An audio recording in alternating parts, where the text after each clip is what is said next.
jadi kali ini aku ada di masjid yang lagi viral dengan biaya pembangunannya sebesar 1 triliun di Kecamatan Gede Bage, Kota Bandung, yaitu Masjid Al-Jabar. Nah, ini tuh masih ramai pengunjung sampai saat ini ya, mungkin karena ini adalah destinasi baru dan juga ada museumnya sehingga sangat menarik bagi para pengunjung dari berbagai daerah. Tuh. Di balik kontroversinya, tapi kita perlu menyadari bahwa dengan adanya pembangunan ini dan sekarang sudah selesai, menjadi daya tarik baru bagi Provinsi Jawa Barat gitu guys.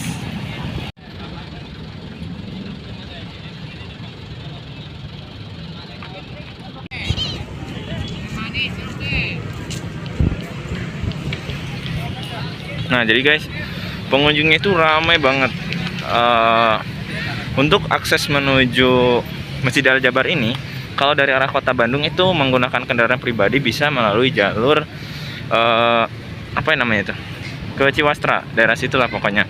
Terus bisa juga lewat yang di Soekarno-Hatta, nanti tembus yang ke pinggir UIN tuh. Dan itu adalah pintu masuk utama dari Masjid Al-Jabar ini. Tapi untuk yang pakai kereta api juga bisa, karena di sini dekat dengan stasiun kereta api untuk lokal, yaitu di stasiun Cimekar. Nanti tinggal naik ojek menuju ke Masjid Al-Jabar guys. Tuh.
Suasananya sangat ramai sekali ya. Ini banyak banget pengunjung. Jadi alas kaki dibuka. Ini untuk serambinya. Nah, ini tuh jam 11 siang, tapi nggak terlalu panas. Untuk di bawah serambi ini tuh nggak terlalu panas. Ini keren sih. Lebih dekat banget karena waktu itu sering main kesini karena dekat juga, itu belum jadi, belum dibuka. Nah sekarang udah dibuka, ini dekat banget, berada di serambinya Masjid Al-Jabar. Dan nanti kita masuk ke dalam untuk sholat zuhur, dan nanti kalau misalnya ada waktu kita masuk ke museum.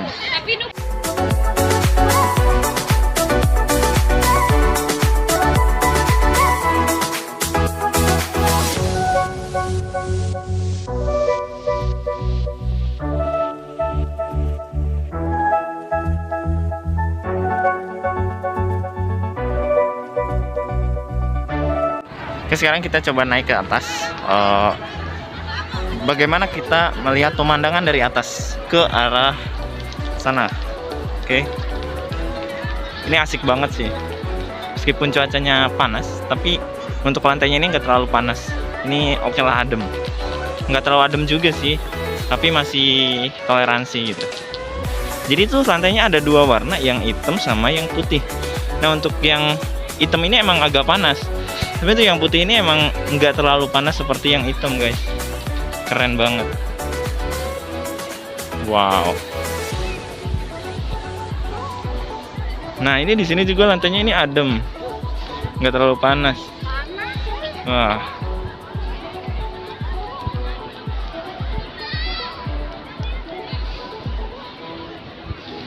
Wow, dekat banget ya Allah. Alhamdulillah bisa berkunjung ke Masjid Kebanggaan masyarakat Jawa Barat. Teman, sedikit informasi juga. Nah, ini tuh banyak parkir-parkir bus para wisatawan mungkin dari luar kota ataupun luar provinsi. Nah, untuk teman-teman ini sedikit informasi. Jadi Masjid Al-Jabar ini tuh terletak di Kecamatan Gede Bage, Kota Bandung. Nah, ini tuh buat teman-teman yang nyari lokasinya sebelah mana, ini tuh dekat stasiun Cimekar. Jadi yang naik kereta lokal Bandung Raya ataupun Cibatuan itu bisa berhenti di stasiun Cimekar. Nanti ada ojek yang nganter ke Masjid Al-Jabar. Terus di sebelah sana tuh ada stasiun Stadion GBLA yang biasa Liga 1 kandang Persib Bandung. Itu ada Stadion GBLA. Dan sebelah sana itu ada Universitas Islam Negeri Sunan Gunung Jati. Dan di sananya sebelahnya itu ada Universitas Muhammadiyah Bandung. Dan di sebelahnya lagi itu ada Polda Jawa Barat. Jadi buat teman-teman yang lewat bypass atau Soekarno-Hatta itu nggak akan tersesat, karena di depan itu ada patokannya itu Polda Jawa Barat dan juga UIN Sunan Gunung Jati. Ada jalan sebelah sana dekat situ, masuk tinggal ngikutin jalan dan nanti ada Masjid Al-Jabar ini guys. Oke.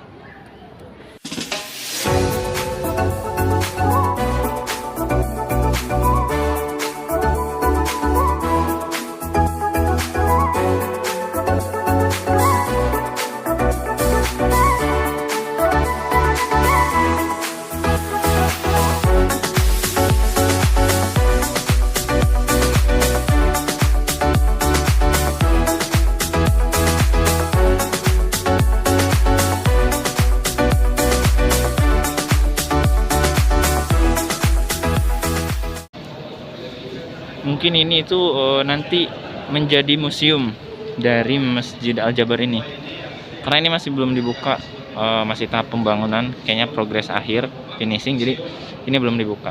Nanti kalau dibuka kita main lagi ke sini melihat museum, oke? Dan ini ya tempat wudhu pria, tapi ini masih ada yang ditutup dan udah ada yang dibuka. Mari kita wudhu dulu sambil sekalian melaksanakan sholat zuhur.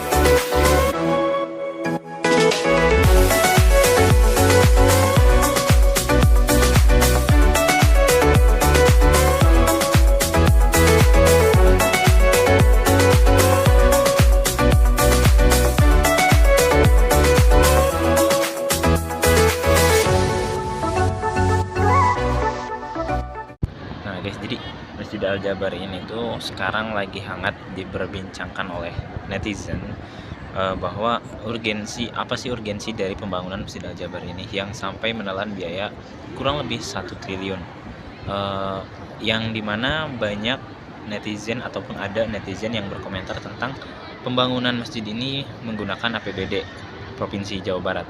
Nah, mungkin terlepas dari kontroversi itu, yang terpenting adalah sekarang bangunannya udah jadi, pembangunannya udah selesai, tinggal sekali lagi kami informasikan untuk posisi saf sholat jamaah ikhwan atau laki-laki berada di depan garis pembatas, dan untuk ibu-ibu atau akhwat atau jamaah muslimah di belakang garis pembatas.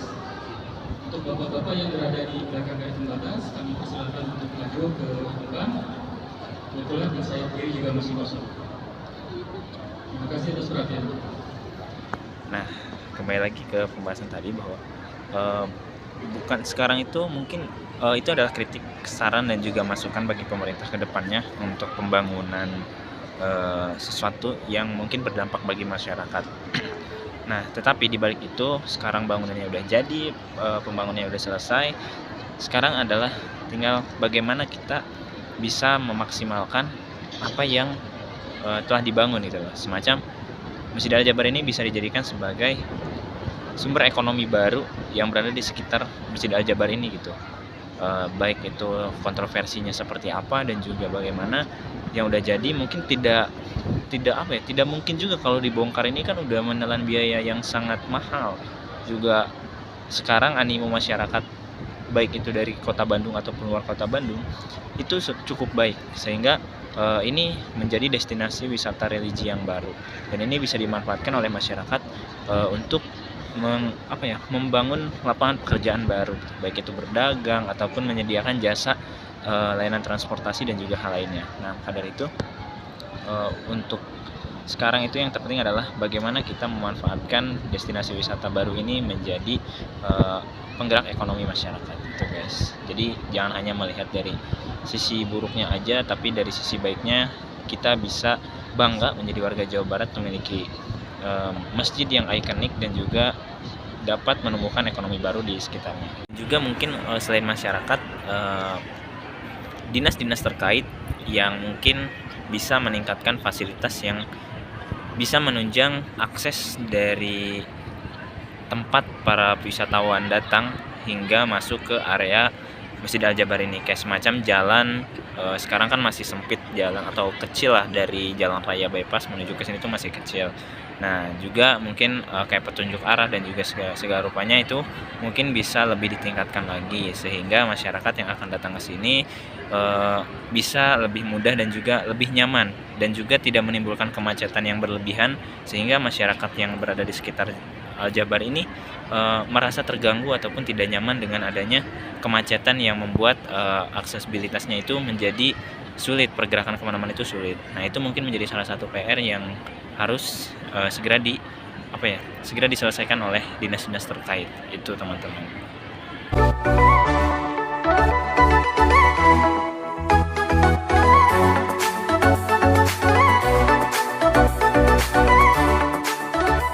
Jadi di dalam masjidnya ini tuh ada tiang begini tuh. Nah, itu ada 12 tiang. Tadi itu ada 12 tiang, di depan 4, di tengah 4, dan di belakang juga 4. Nah, ini tuh di bawah tiangnya itu, nah ini yang warna biru, tadi ada videonya sebelumnya. Ini tuh berisikan Al-Qur'an. Jadi untuk pengunjung yang mau melaksanakan tadarus, membaca Al-Qur'an, dan juga mungkin belajar hal lainnya, itu Al-Qur'an tersedia di setiap tiang yang ada di dalam Masjid Al-Jabar ini. Jadi untuk teman-teman yang mau datang ke sini tidak usah repot-repot membawa Al-Qur'an dari rumah, karena di Masjid Al-Jabar ini disediakan Al-Qur'an untuk dibaca, bukan untuk dibawa pulang. Itu sih yang menjadi garis bawah yang harus diingat, itu guys.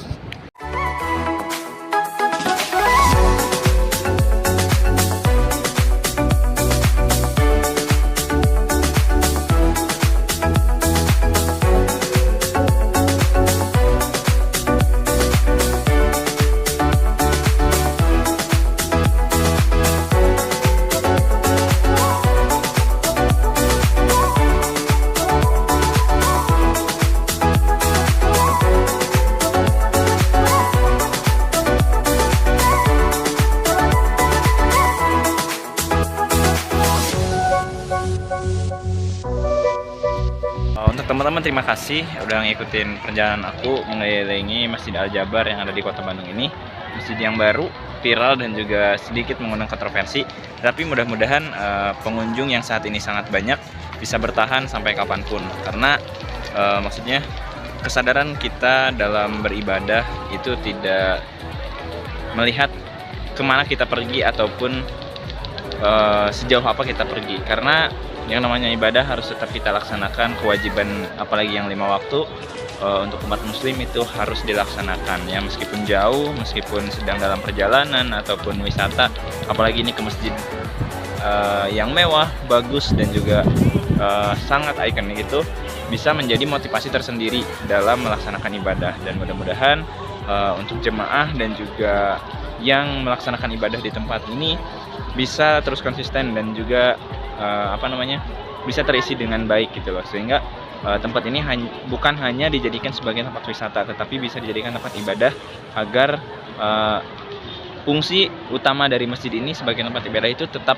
ada, tetap menjadi prioritas, bukan hanya sekedar ingin menikmati keindahannya, menikmati kemewahannya, tetapi manfaat dan juga fungsi dari masjid sebagai tempat ibadah tidak hilang dan juga tidak dilupakan. Mungkin itu yang bisa dapat saya sampaikan. Teman-teman semua, terima kasih, tetap dukung channel aku untuk terus berkembang. Jangan lupa klik tombol subscribe dan juga like, oke?